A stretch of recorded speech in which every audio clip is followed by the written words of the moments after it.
Today we're going to be talking about parser combinators. And parsing is something that pops up all over the place. For example, in Advent of Code, you have to parse files all the time. If you're writing a programming language, you have to parse the source code. And even often during regular work, you might have to parse some configuration files or things like that. So parsing is kind of everywhere, and I think parser combinators is a very nice technique to know if you ever have to write your own parsers. And in any case, I think it's a very interesting technique. So that's what we're going to have a look at today. So let's go ahead and make a new project, and we'll just call it parser combinators because I don't have a better idea. And now let's go in here, open tmux, and let's have a think. So what is a parser? Well, you can think of it as some kind of function that takes some input, which is a string. We'll use a string reference because we don't want to be copying the kind of source code or the file data or whatever all over the place. We just want to carry a reference. And what does it return? It returns some kind of parser result. Maybe we just use a result to begin with. It returns a result. The reason it's a result is because parsing could fail. But it returns some kind of type, call it output. We don't really know what that is, so maybe that's a generic parameter we have here. And when you parse something, you don't necessarily take up the whole of the input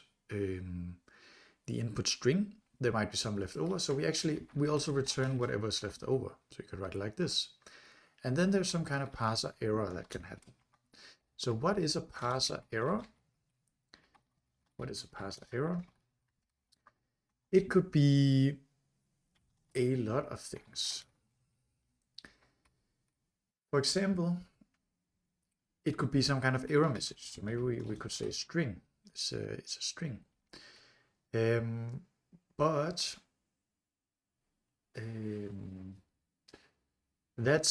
actually fine. But maybe we also want to return where we were in the input, so that we can print some kind of what's it called, error message that tells you this is where the error occurred, and this is like a description of the error. Maybe we can think of it like that. And I think that is fair. We are actually maybe going to be producing a lot of errors, because sometimes you want to try a parser, and if it fails, you do something else. So this could even be like a static string. Right, like that. All right, so this is like the rough idea of what a parser is. We can even like try to write an example. So in source code, you'll often see something like a variable equals like 3. So let's write something that could parse a variable. It's usually called an identifier. And we take the source code like that, and we should return something here that we call a parse result, like that. And it of course takes an output, and then we return it here, parse result, for that output type. Now I think we do need some other stuff. We need a lifetime on this thing. So put a lifetime here, and then we need a lifetime over there. And the same thing here, just put the lifetime and the lifetime. Oh, that didn't make sense.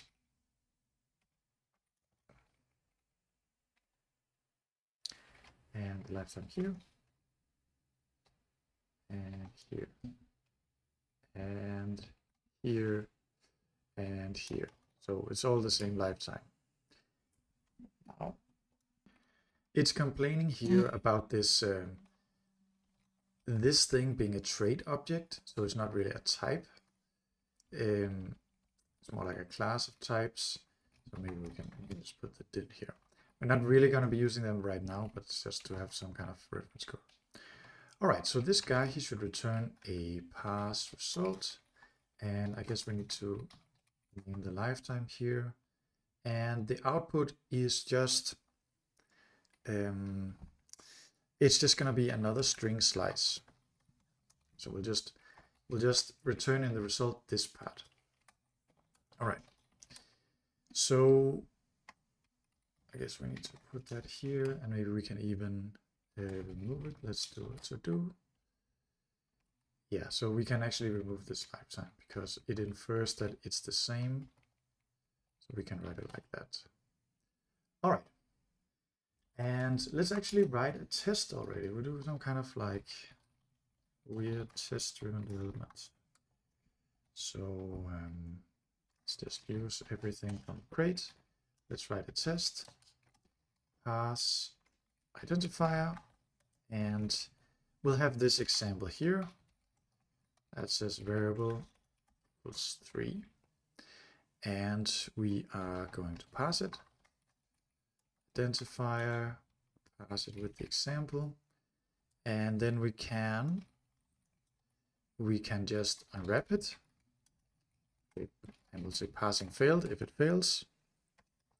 And the result here, remember, that is two things. It's the remainder string, and it's the actual identifier.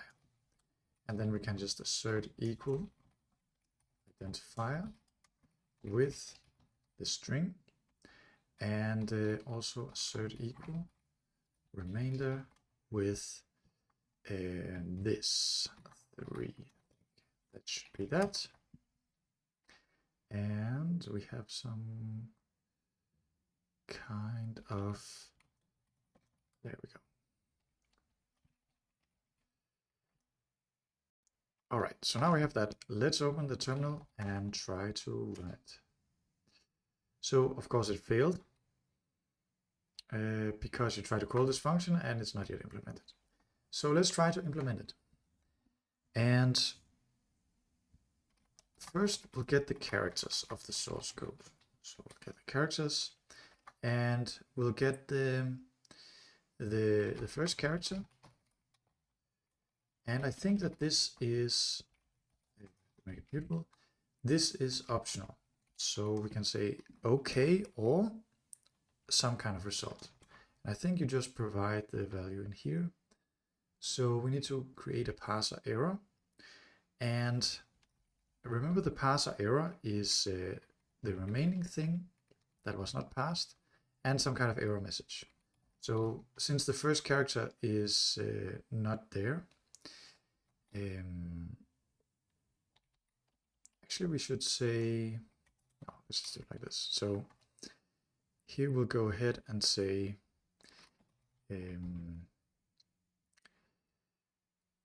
the source, that's the remaining, sorry, had a bit of a brain fart.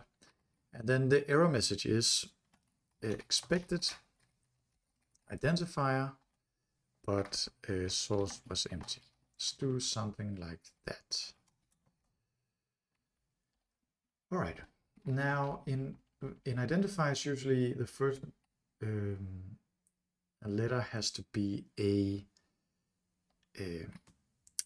alphabetic character. Can it be a number or something like that? So we can say there should be an, okay, so now we can unwrap it. So now this is actually a character, and we can say, okay, is it alphabetic? And if it's not alphabetic, then we actually just return an error with the source because we failed at the first character, and we're gonna say identifiers must begin with a letter. Let's just write it like that. Okay, but otherwise it's fine. And now we just want to keep consuming characters until we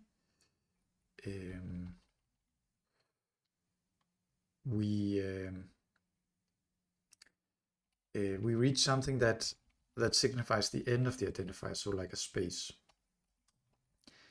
And that could look something like this. Let's say next is just first, and while next, let's say valid identifier character. Okay, then we just say let's get the next one.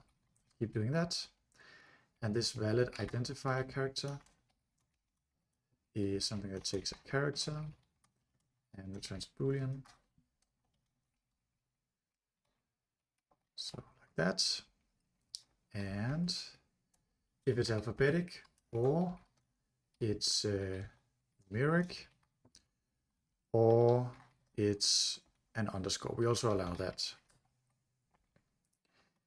And it should be a character little like that.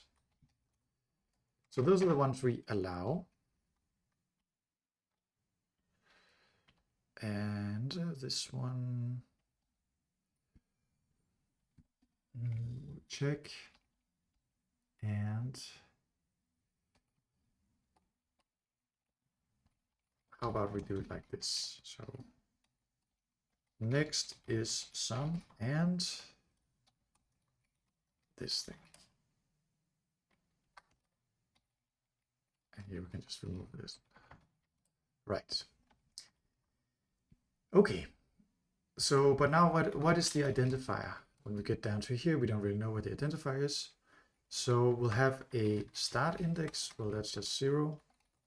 We'll have an end index. And it's going to be 1 in the beginning because it's not inclusive. And then every time we go through here, we're going to say end index plus equals 1. And now we can say that the identifier, maybe we'll call this one, let's just call it identifier. So maybe this one here is ID equals the source from start index to end index. That's the slice we want. And we need to borrow it. So now we're kind of good. We should just return OK. And what is the OK? The pass result is the remainder and the output. So the remainder is just the source again, but now starting from the end index. And the result is this ID. So let's try to run this code. And we failed because it's somehow included. So actually, I guess here we want to say this, I think. All right. So now we can at least pass that. Let's also check that something fails. We should panic. Pass identifier fails. If it starts with a 3, for example, and here we don't really need to say expect, we can just unwrap. So that's one example. Let's also pass a single letter thing, maybe with multiple spaces. Maybe actually I want to copy this one instead. And we'll say single, something like that. And this should just be V, and the rest should be something like that. Let's try to run those tests. Okay, so that works. So this is an example of a simple parser. Let's write another simple parser. So we're gonna be using this kind of like thing, this example to develop our first few parsers. So we also want to sometimes match a literal string. So we can say, let's just call it literal. And again, it takes the source, and then it takes the literal that we want to pass. And again, it returns a pass result. But in this case, we know what it is we have because we pass it in here. So let's just return nothing. And this one is actually quite simple. Here, for some reason, it does want the lifetime, which I guess it's fine.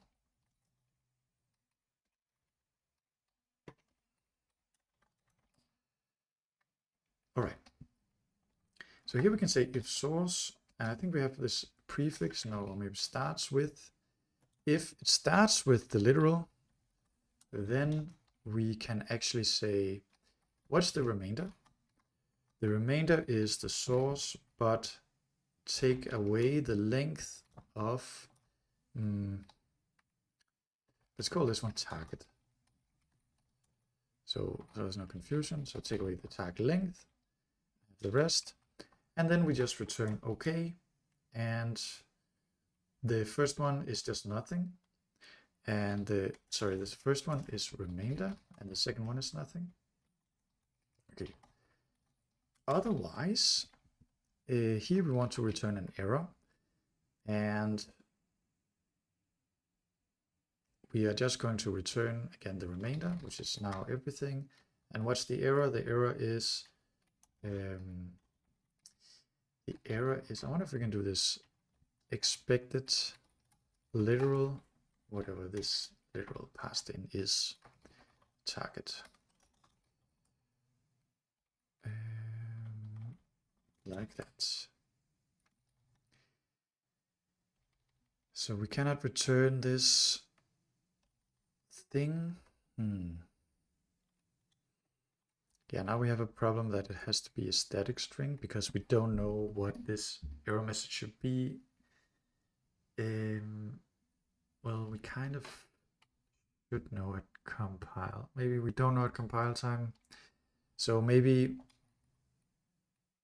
to make it simple, I'm just going to say string.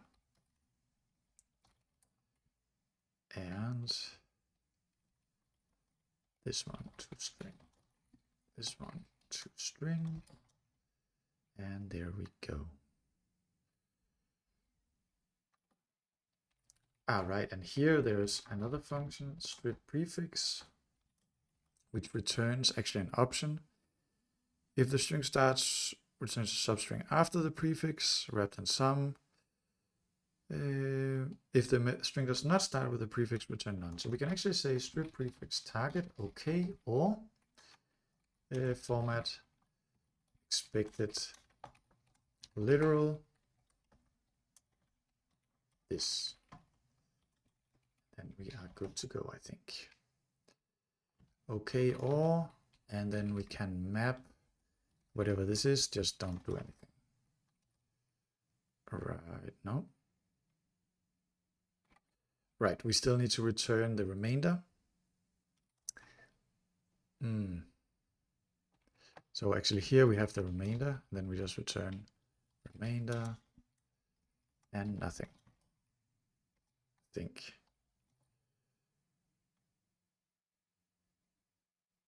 Still, it's complaining about the type.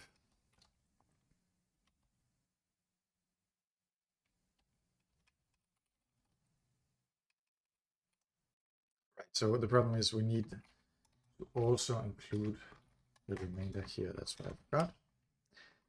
So now we can pass literal. Let's write a test for that. Pass literal. So now it could be, let's try just put example, equals 3. And again, we have this pattern. And we're going to say assert equal.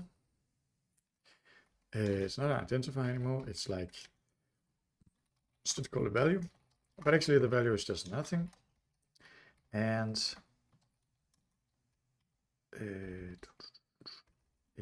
here it should be literal.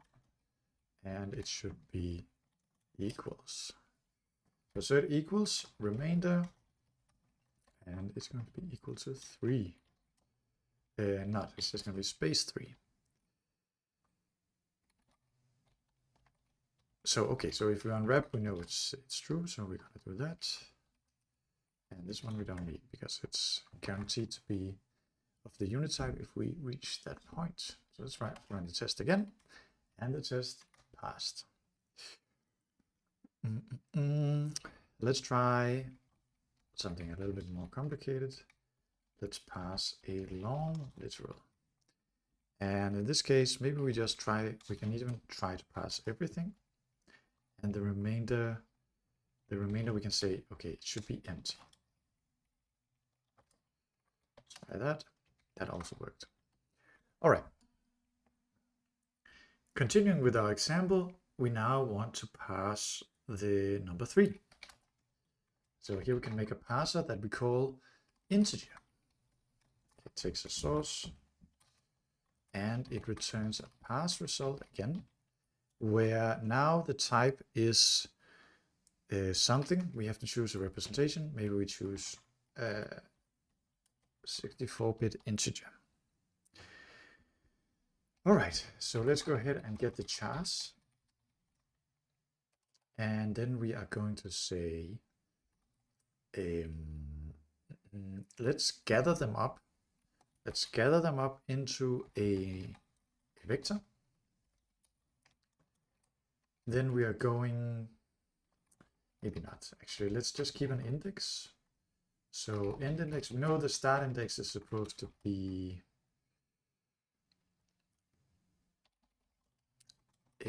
always 0.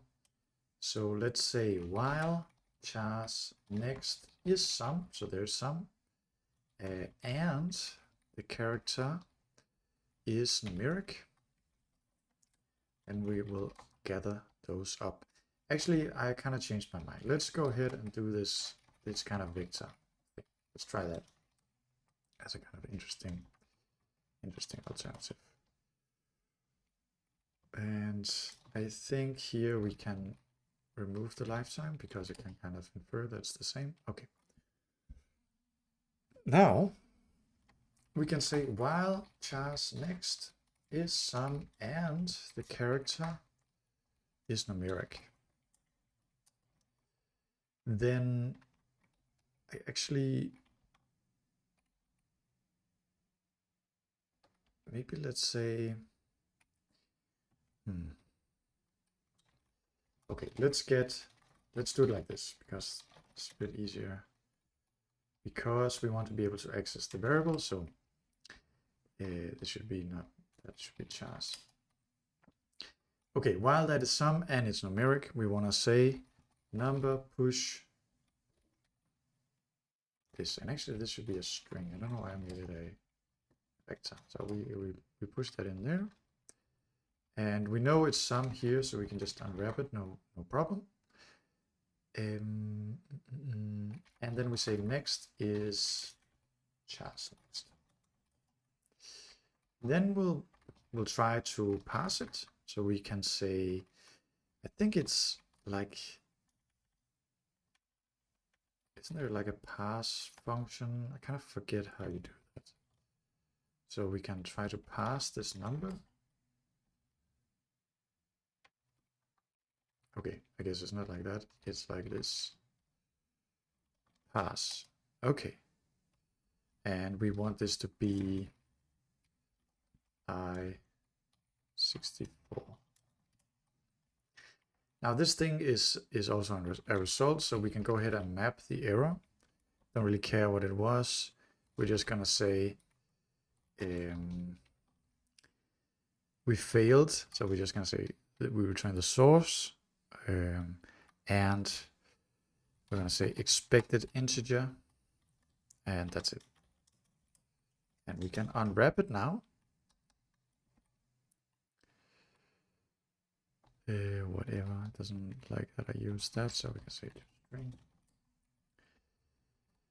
Now we have the integer here, so if it succeeds, we just return the source, but we take away whatever was use to get the number. And then we actually return the result.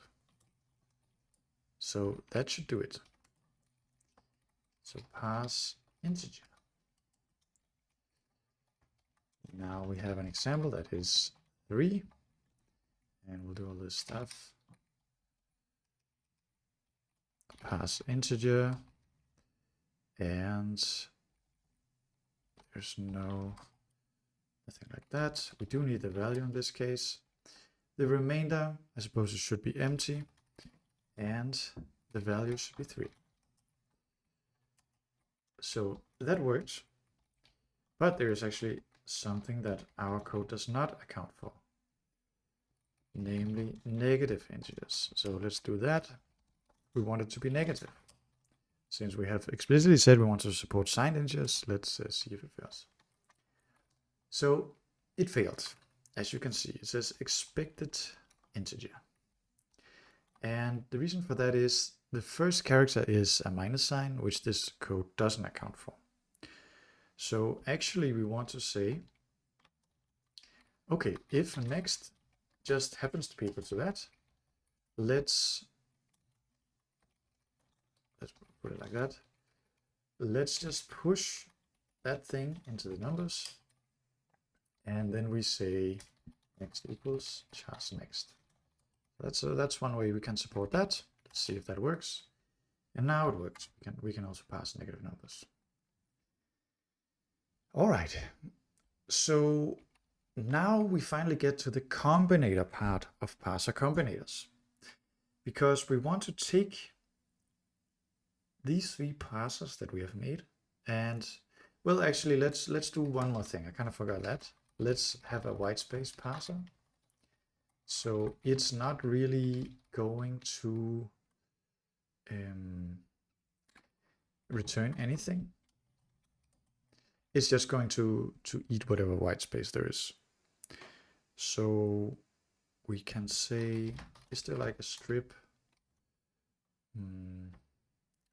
Not really. So let's say index is here, and while source at index is a white space, just add 1, and you return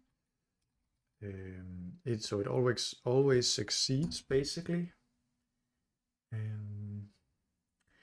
And we're going to return the source from this index, and that is the remainder, and the value is nothing.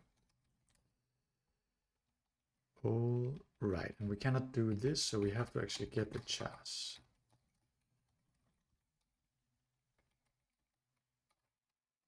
Let's say chars nth index.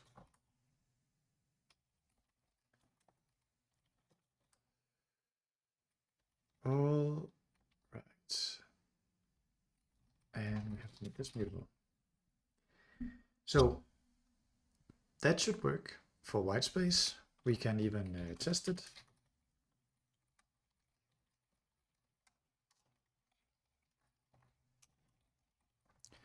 Suppose we have this example,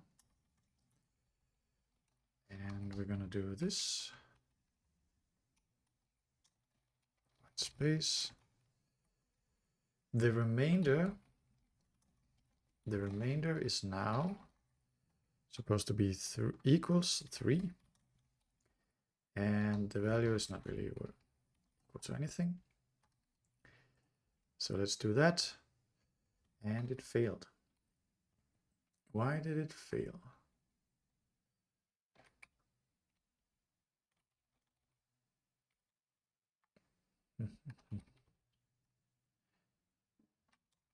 Because it accidentally ate too much.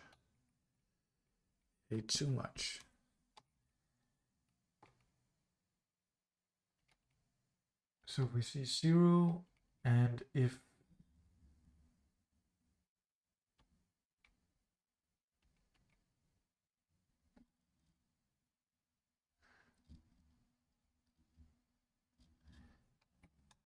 let's try to trace it in our minds. So we have space equals 3.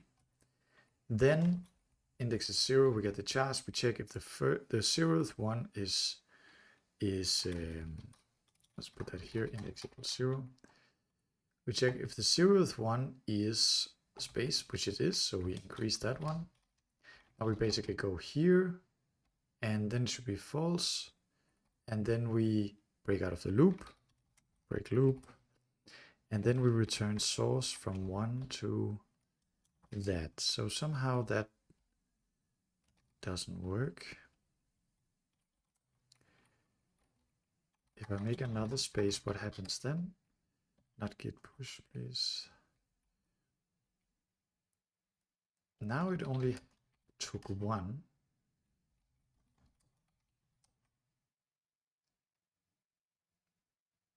Left is equal to. Maybe there's something. It's also weird that it has to be mutable to do this, which is not sure I understand that.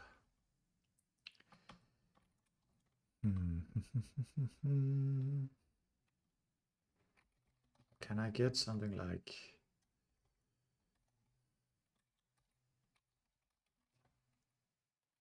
there's no add, it is just the nth.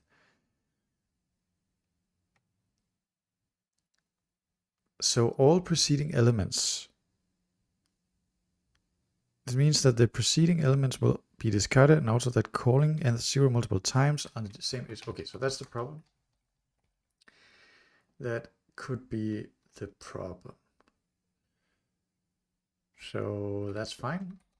That is fine. Here we just have to say, let's just say next. And now let's try it. Okay, that worked. And I had 2 spaces. And here we have just 1 space. And maybe this one is actually like multiple spaces. All right, great. So if you think of this as the input, now we can actually pass everything that is inside that input. We can, let me actually also just do pop fn. And I kind of regret that.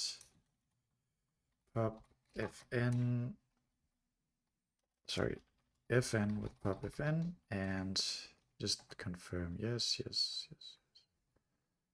And no more. All right. Now we can pass everything that's in here in the source example. But so far we've just been defining parsers. Now we want to think about parser combinators. How do we combine these parsers into one big parser that can basically take this example and then return, maybe what we want to return is the string, or in this case, yeah, let's say it's a string actually. The string that contains this name of the variable, like maybe we put foo so it's like more clear. It takes the name of the variable and the number.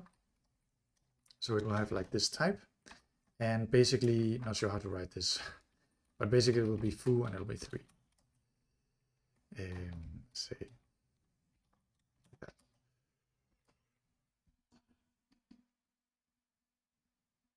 Yeah, so how do we do that? And this is where parser combinators come in, and they are something that take 2 or more parsers and they produce another parser. Now, before we do that, I want to make use of these types, or make use of the type system a little bit more. But actually, I want to define a trait for this guy. So we'll make a parser trait, which is generic over some type, and it just has one function, which is called parse, which takes self, and it takes the source, let's call it the source, which has this lifetime, and it returns a parse result, like that. Now we don't need this one anymore, but here we have just a trait, we need some implementations of it. And to make things more convenient to work with, we're gonna provide an implementation for function types of this guy. So it's going to look something like this. Here we have the type of the function and the type of the output, and we're going to be implementing parser. Parser for that function type, and the function type is okay, that's fine. The function type is any kind of function that can be run multiple times, that takes a string and just returns a parse result, same lifetime, same output. And the implementation is actually super simple. Yeah, let's fill it in. We just call the function on the source, and that's it. Now this guy can be used as a parser because it takes a string slice, and it returns a parse result with some type. This one can be used as a parser. This one cannot because it takes two. So what about an identifier? That one can also. The literal cannot. So let's rewrite it. Let's write parser literal. Okay, and the understanding is that this naming convention, like if we just have like a raw name of a thing, it's a parser. If we have parser underscore and then the name, then it's something that returns a parser. So in this case, we want to create a parser that matches a certain target. And the way we're going to do that is we're going to say we return something that implements parser like that. And it's basically going to be something like this. It's going to be a function. And since we have implemented the parser trait for function types, we can use a closure in here. That's the main reason we do it. So we have the source, which takes a string like that. And then we can just copy our old implementation in here. And I think we're kind of good to go. Should put the lifetime here, I guess. And then we can get rid of that. Down here in the tests, they will of course fail now, because now we have to say something like parse literal. And first we kind of construct the parser and then we call it. So it's gonna look like slightly weird in this example, but that's fine. So I think that one should kind of work, I guess. Okay, it's not because it's not parser literal, it's not parse literal, it should be parser literal. And in this case, we actually, I thought we could call it, but it doesn't really know it's a function. We have to call parse on it, so like that. All right, there we go. Let's try again, and it still works. So it looks like we just made it worse actually, but as we'll see soon, this is kind of helpful. So let's get rid of that. And let's make our first combinator. And the combinator we are going to make is going to be called pair. Pair, not like the fruit. And it's going to have the lifetime. We unfortunately have to usually keep that everywhere. And it's going to take two parsers that produce two different results. Or not necessarily different, but they could be different. And it takes those two parsers and it returns a new parser. And that new parser returns just those two results combined.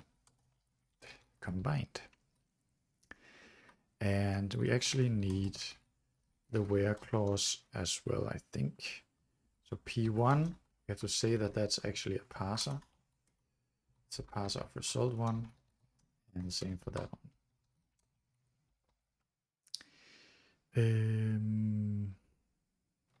We need a comma here. That's right. All right. So currently the function is returning nothing, which is understandable. So let's get the source. And the way we're going to do it is we're going to first run the first parser. Okay. If it succeeds, that's what this n and then function does.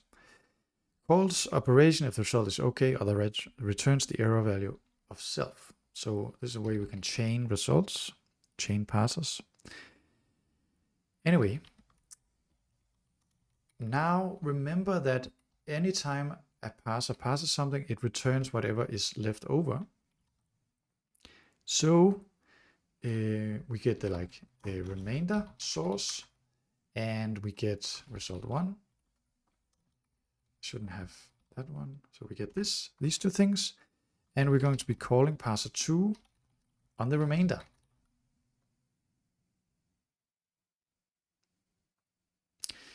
Yes.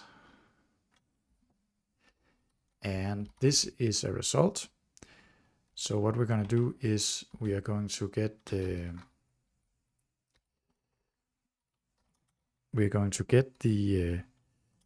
final remainder, let's call it that, final remainder and result 2. And we're going to return that as the final remainder and result 1, result 2 combined. And now we're going to format it soon. I guess we need yet another one of those. And like that. So, doesn't look amazing right now, but I promise you it's going to be great. So let's go over it once again. First, we pass on the input source. Then we take the remainder and the first result, and we pass on the remainder. And then we take the result of that. That's what this map does. If it's okay, we take whatever's in there and we return the final remainder and the two results together.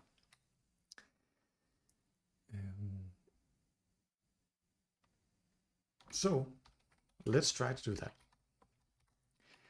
Pass, let's say identifier white space pair. Okay, let's go back to our example. So foo equals 3, and we're going to make a pair parser. Okay, so we're going to take the identifier parser, and we're going to take the whitespace parser, and we're going to combine those into a single parser, like that. And then we're going to say remainder and value equals pair parser dot parse on the example. And let's go ahead and say expect parsing failed, like that. All right, what is the remainder? We want to parse the whites, and we can even add like a couple of white spaces in here. So the remainder should, no matter how many white spaces we have, it should be equals 3. And the value should be the result of the first parser and then the result of the second parser. So the value should be it should be foo and then nothing, because the white space parser doesn't really turn anything. So let's see if that works. It works. So we can take two parsers and combine them. And there's many more ways of combining parsers, which we'll see soon.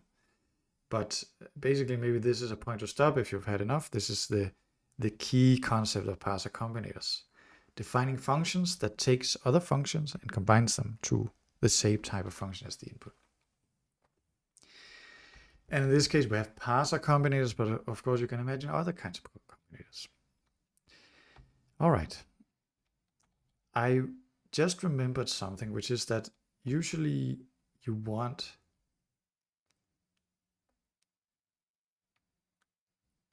the parser to fail on empty input. So at least I think I usually want that. So fail on empty and the integer. Let's do it for the integer. So let's say integer, and we pass just nothing, and we unwrap it. That should fail. Then we can do the same, but with the white space one, because I don't think this is gonna work.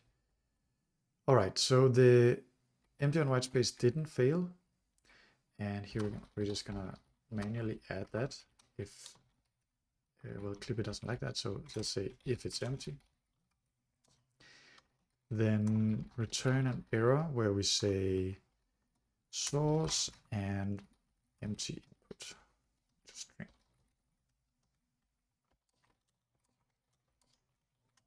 Just run the test, and there we go. All right, so let's go back to our example. We have passed a pair of things now, but as you can see, like, why do we want to return this? This is kind of irrelevant. That brings us to our next combinator, namely left. Actually, let me just copy this thing. So it's almost the same. So it's so much the same that I'm just going to copy it. It combines two parsers like this, and then we don't return both results. We only return the first result. Because for one reason or another, we don't care about the second result. And of course, you immediately think about, when you think about left, you think about right, which does the other thing. So here it's going to return result 2, and like, oh, sorry, like that. And right, this one we can just remove. Okay, because now we can just take this one and we can say, okay, we don't pass a pair, just pass left, because I don't really care about the fact that that white space succeeded. I know it succeeded because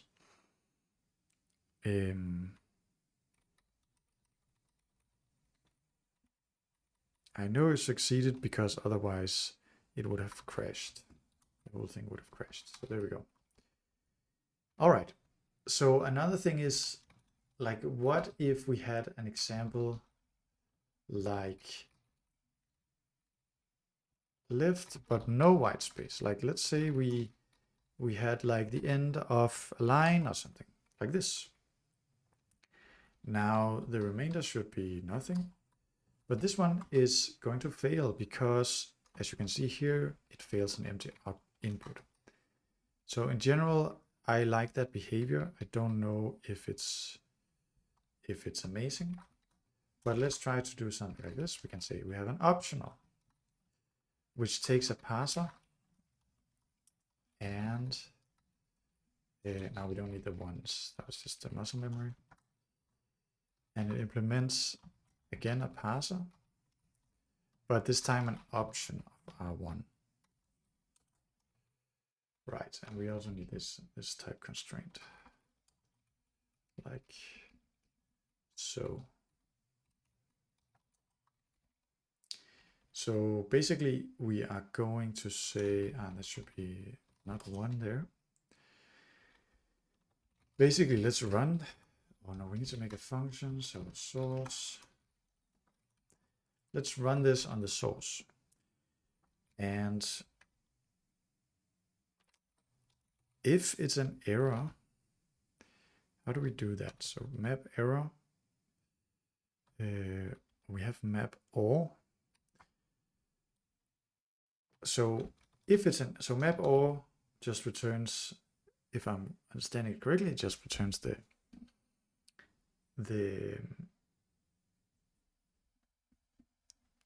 okay if it's an okay, and if it's an error, it returns whatever we have in here, which is a function that whatever is t. I don't know what t is here, but okay, we don't really care, I think. So it's going to return, and what's this? This is just u.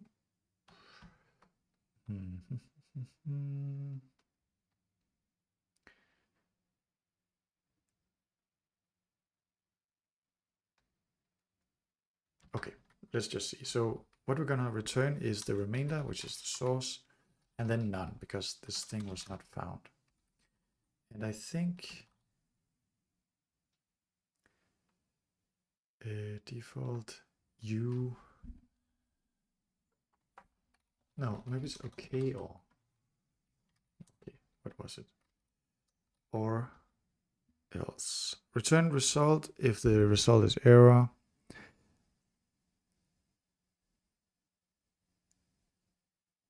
Okay, I guess it's this one. Sorry, I got a little bit confused. So source and none. And I think this one returns result if the result is zero, otherwise returns the value of. Okay, pass to self. So weird. So I guess we just return okay, and let's just do it like that. Remove the extra argument. I don't know what you're talking about because of this. Okay, some kind of type prop, which is a little bit hard to see. So this is this kind of result. And let's map the result, put it inside a sum. So now the type is option of that, which is actually not what we want. Right. So I think that actually leads us to another combinator that's nice to have first, which is what if we want to change what the result type is? Now here was a good example of why we would want that. And we want the parser type still, and we want the result type. Then we want the function that we're going to apply to the parsed result. I guess, we already have the result. So then maybe let's say result in, and result out. Okay, so we have the parser. We have the parser, we have the map function, f, and it's going to return something, increments parser, and returns result out. And just to be clear for the compiler, p is a parser that returns this, and f is some kind of function that takes the input and returns the output. All right, here we go. So what we're going to be doing is we'll take the source and we're going to say, let's pass the source. Pass the source, and then we map. Okay, we map the input and the result. Sorry, not next index, next source. We map that thing. The source is the same, but this one gets the function applied. So that should do it. Now we can use that here. We can say, okay, it's actually, well, that.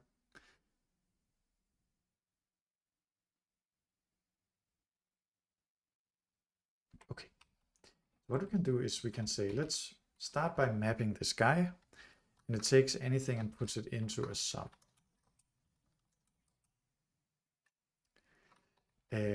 And now it's not really a method because of the way it works, so we're going to put it here. Okay, now this should be a parser of this option R, but we want it to, when it fails, return just none. So basically it never fails, but then let's try to pass. Now we get the result. Now we should say, sorry, that's returns result if the result is error, otherwise. I feel like I should just be able to say source and none.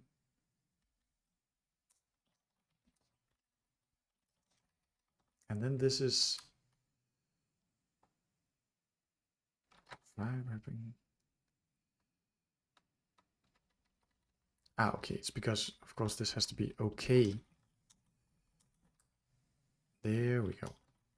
Now we can just do that. Or maybe we cannot.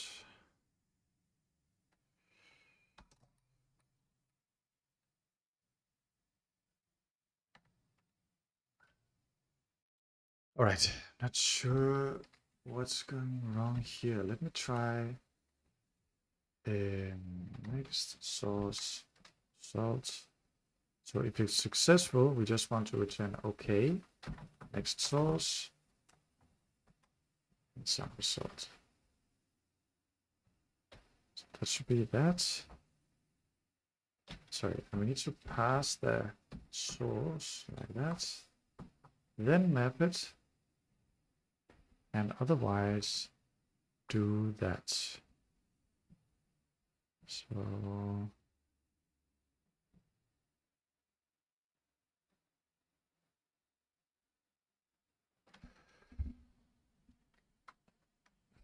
of course you don't have to do that. So this should be okay. And this should be okay. There we go. So I think that works. I'm a little bit surprised we couldn't do this.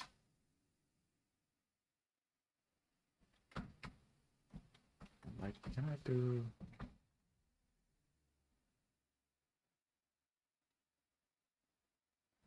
So that should be that map, and then we should say pass.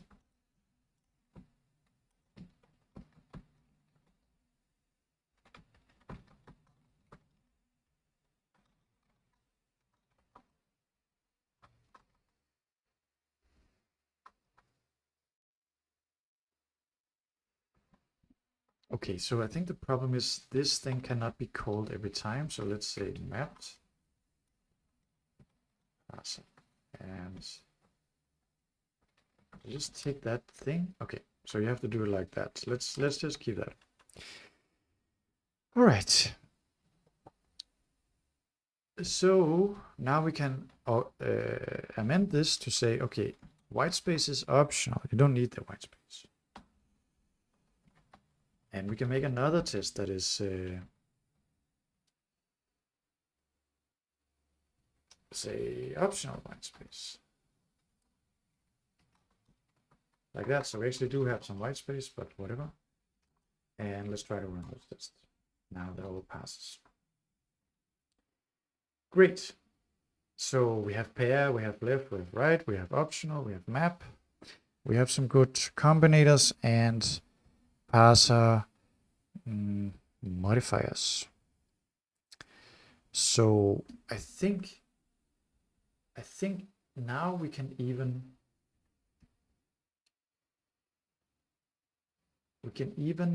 write a full parser. Let's try it here. Test pass assignment.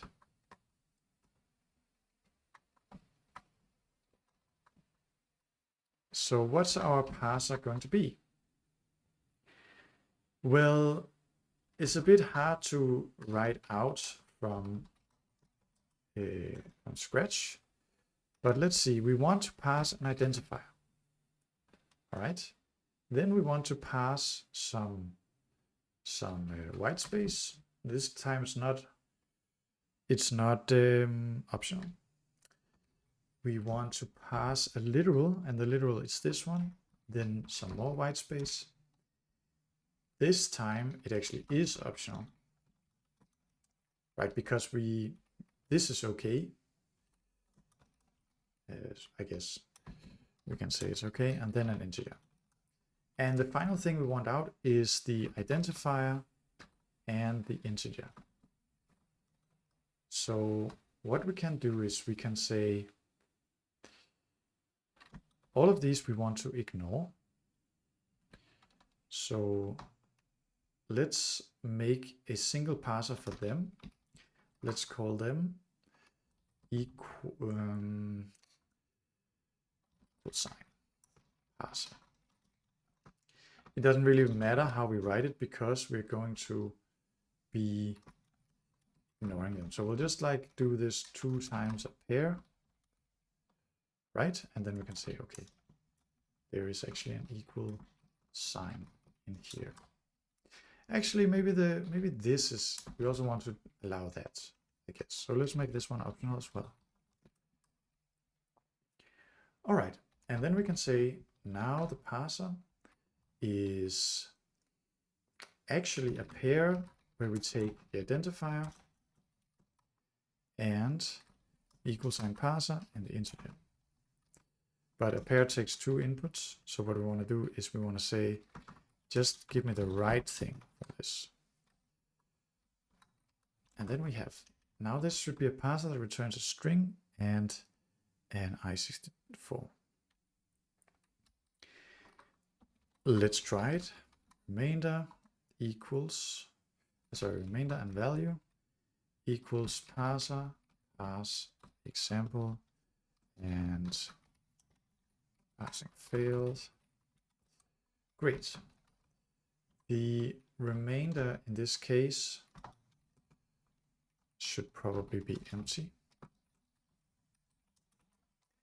And the value should be foo and 3. Let's try to run that. And it succeeded. So even with just a few simple parsers and a few simple combinators, we can kind of parse. Let's write another example below here. Actually, let's try a couple of examples. One has some white space there. This one looks more normal, and there we go. Still works. We can parse these kind of assignment statements pretty easily. You see here what it takes. Yeah. Let's make another combinator. Let's make one that is called enclosed. So it takes an A. It takes, let's say, parser left, which has a result, and then the parser and the parser right, the right result. And what it's going to do is it's going to take 3 parsers. For example, something that parses just this one, and then something that parses whatever the content, and then something that parses the ending. And it's going to parse the content enclosed by the 2 other parsers. And just return the content. So we'll call them p left, just p and p right, and it's going to return a parser that only returns the result. And then I need to get these type constraints. And it's going to be left, left, right, right, and nothing. All right. And what we're going to do is something like right p left. Okay, that's fine. And then left p and p right. And that's all. Because we have these right and left parsers, we can just super easily make this thing. And that allows us to simplify this equal sign parser. Because now we just say, okay, it's actually, I think no, it's fine. So we want to say optional white space, and we want the literal, and then optional white space again. And that's like a more compact way of expressing what we want. Let's check that it still works. It still works. And let's try to think about some other parsers we would like. For example, something where we have multiple possibilities. For example, we can call it either. And we have 2 parsers. Again, I'm just going to call them P1 and P2. And what it's going to parse is the either. I think there should be an either in the standard library, but there might not be. So we have parser 1, result 1. So there is no either type. Did I forget where that came from? Okay, maybe maybe it's called something else, but we can define it ourselves. So it's either left or right. Let's make it public. So we can have the left value or the right value. There's like two different options. All right. So how can we do that in a nice way? Let's write our closure here. And how about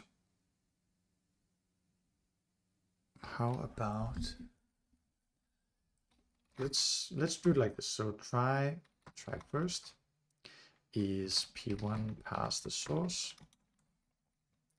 and if try first is okay, then we actually just return that. Okay. If it's not okay, sorry, we have to return, we have to say it was actually the first one that succeeded. If it didn't succeed, we go and try the second one. Okay, if that is okay,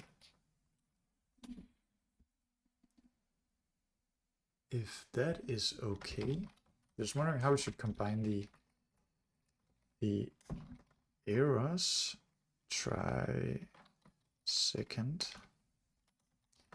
and actually this is kind of wrong. We kind of want to invert this, so we have to say okay, unwrap, like that.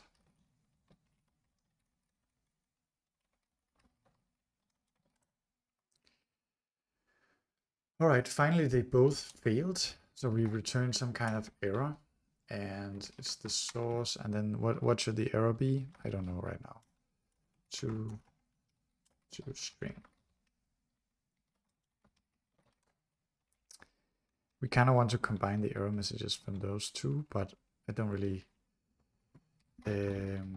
expect it either to do error message. Combine. All right, something like that. And it actually did not work.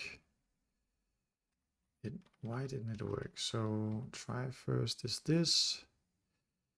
Because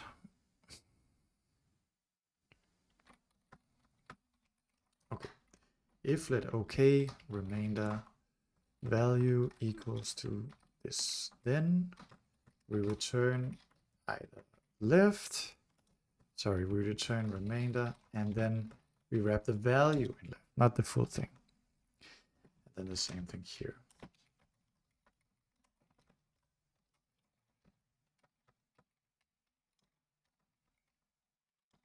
And of course, actually it has to be okay still. So return okay, remainder, but this time it's the right one of the value, like that. So that's a good one. And maybe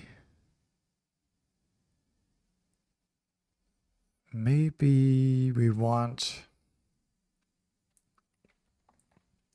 the final one we'll do in this video is something that we can call many, which takes a parser and then it returns many, tries to run it many times. So here we go. Here we go. So I think we need the source to be, well, sure, whatever. Then we need the results. And we're going to say while it succeeds in parsing, I wonder if I can do it like this. Probably not. Let's do it like that. While it succeeds in parsing, so we can just call it P. We're going to first of all push the result, and then we are going to now pass in the remainder. Finally, we return whatever is the remainder and the results.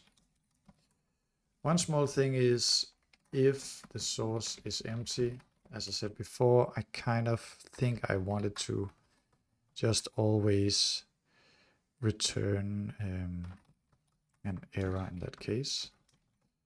So source was empty.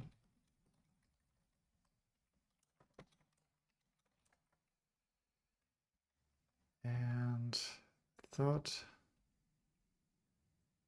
this was fine.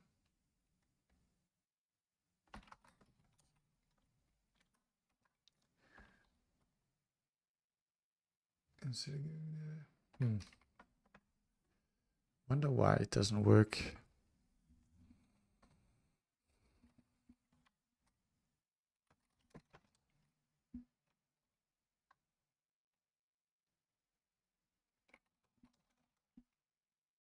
Okay, there we go.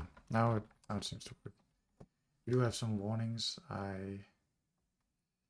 Maybe they don't see them here. All right, so that's many. Let's try to use it. How about we say pass many numbers? Okay. And the example is going to be 1, 2, 3.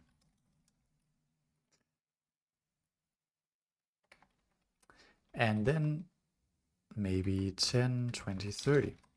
Okay. So what's our parser? Our parser is going to pass one number and a space. So we don't care about the space, so we're going to use left, and we're going to say number, and then it's actually an optional white space.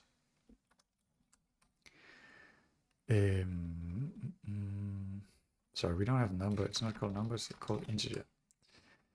Then we are going to say remainder and numbers is many, run that parser many times on the example, and just unwrap it. The remainder should be empty, and the numbers should equal 1, 2, 3, 10, 20, 30. Let's try to run that, and it succeeded. So we can just take a parser of one thing and pass many things. And it actually